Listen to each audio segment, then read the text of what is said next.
Assalamualaikum warahmatullahi wabarakatuh. Perkenalkan, nama saya Andri dari program studi Ilmu Al-Quran dan Tafsir.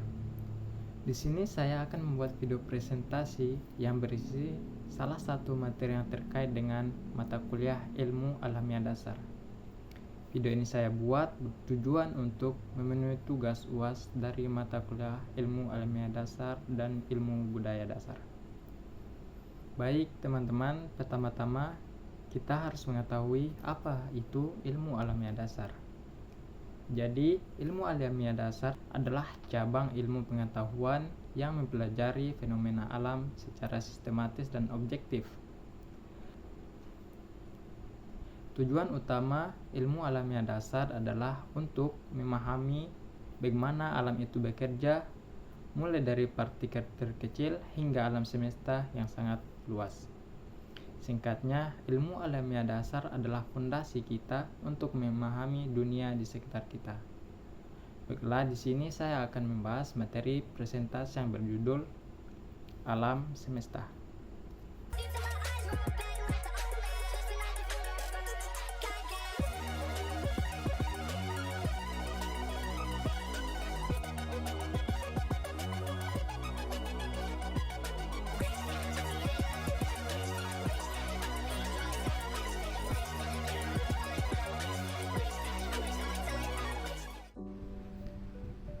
Pada presentasi kali ini saya akan membahas tentang keajaiban di alam semesta. Di sini kita akan membahas tentang asal-usul alam semesta, komponen-komponennya, serta berbagai fenomena-fenomena menarik yang terjadi di dalamnya.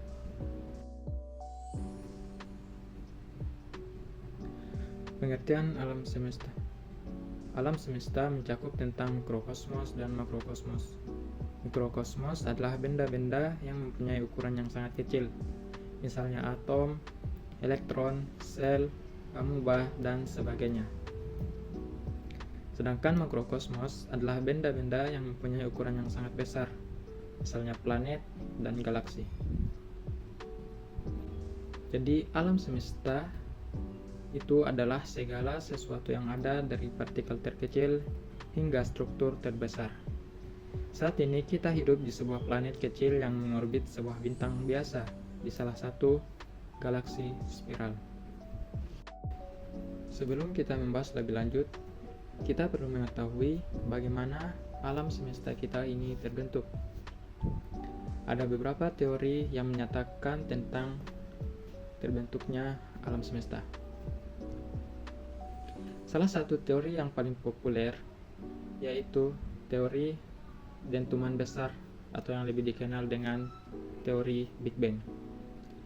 Teori ini dikembangkan oleh Georges Lemaitre. Jadi teori ini menyatakan pada mulanya alam semesta berupa sebuah primeval atom yang berisi semua materi dalam keadaan yang sangat padat. Suatu ketika atom ini meledak dan seluruh materinya terlempar ke ruang alam semesta.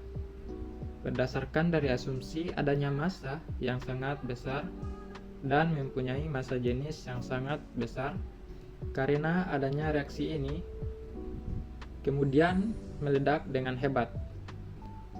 Reaksi inti kemudian meledak dengan hebat.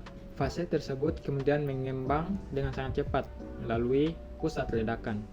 Sejak itulah dimulai ekspansi yang berlangsung ribuan juta tahun dan akan terus berlangsung jutaan tahun. Pada suatu saat nanti, ekspansi tersebut akan berakhir. Berikut adalah simulasi teori Big Bang yang menjelaskan tentang terbentuknya alam semesta.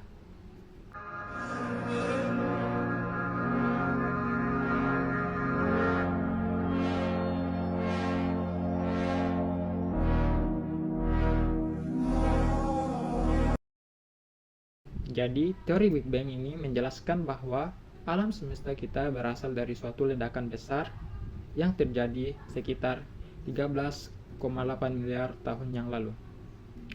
Pada saat itu, alam semesta berada dalam keadaan yang sangat padat dan panas. Namun ketika ledakan besar terjadi, alam semesta mulai mengembang.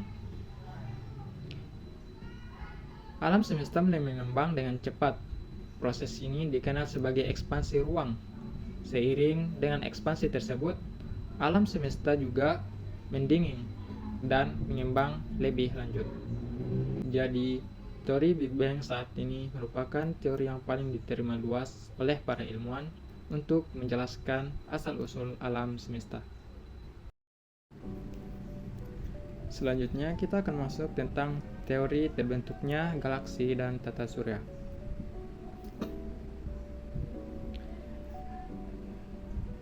Menurut Fowler, 12.000 juta tahun yang lalu, galaksi kita masih berupa kabut gas hidrogen yang sangat besar sekali, yang berada di luar angkasa.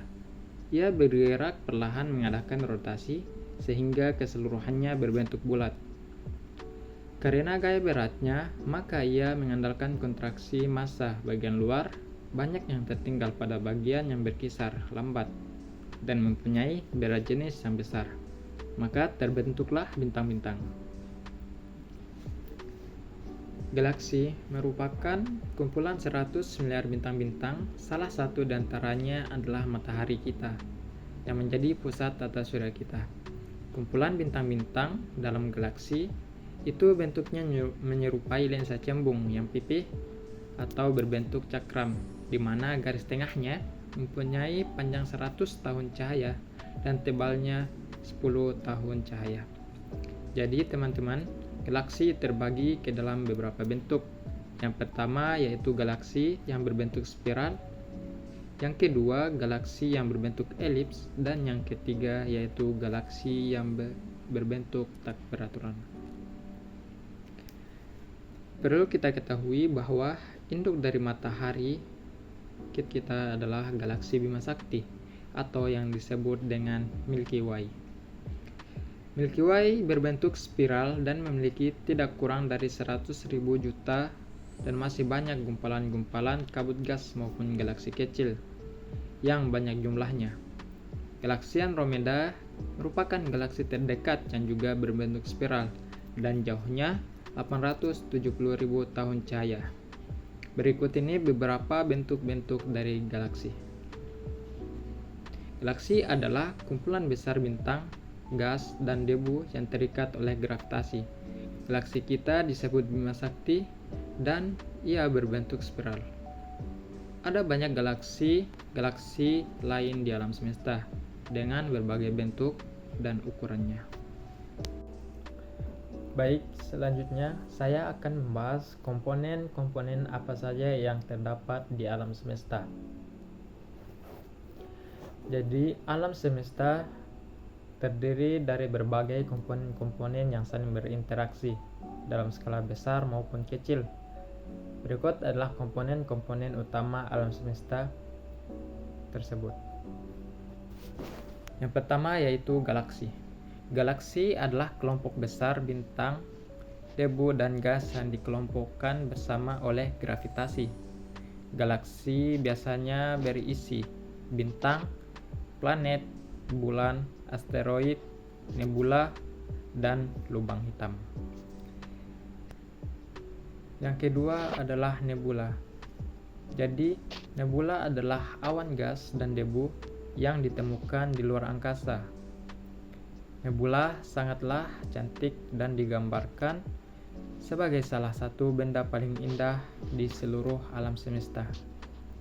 Nebula juga berukuran sangat besar, bahkan menjadi blok penyusun galaksi. 3. Bintang. Bintang adalah bola besar gas panas yang memancarkan cahaya dan energi melalui reaksi nuklir di intinya. Salah satu contohnya yaitu matahari. Yang keempat adalah tata surya. Tata surya adalah sistem yang terdiri dari sebuah bintang seperti matahari dan objek-objek yang mengorbitnya, yaitu planet, bulan, asteroid, dan komet. Yang kelima, planet. Planet adalah objek besar yang mengorbit sebuah bintang, memiliki massa yang cukup untuk berbentuk bulat, dan telah membersihkan orbitnya dari benda-benda lain, Contohnya yaitu Bumi, Mars, dan Jupiter. Cukup sekian yang dapat saya sampaikan. Lebih dan kurangnya mohon dimaafkan. Akhir kalam, wabillahi taufiq wal hidayah. Assalamualaikum warahmatullahi wabarakatuh.